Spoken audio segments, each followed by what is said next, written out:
You're watching How Leap. Let's check if your iPhone is real or a fake device. Go to your settings app, tap on General. Now tap on About. Look for the model name and model number. Write down the model number. Tap on it to reveal the part number starting with an M. A real iPhone will show a legitimate Apple part number. Next.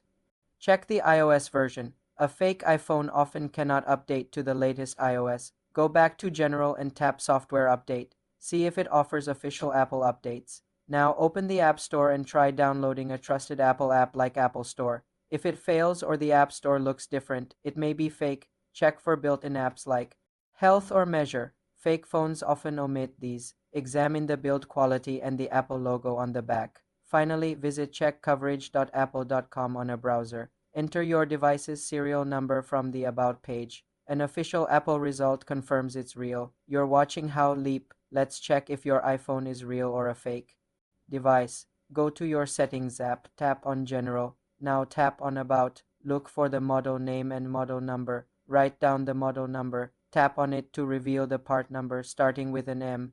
A real iPhone will show a legitimate Apple part number. Next, check the iOS version. A fake iPhone often cannot update to the latest iOS. Go back to General and tap Software Update. See if it offers official Apple updates. Now open the App Store and try downloading a trusted Apple app like Apple Store. If it fails or the App Store looks different, it may be fake. Check for built-in apps like Health or Measure. Fake phones often omit these. For more simple tech tutorials, subscribe to the channel.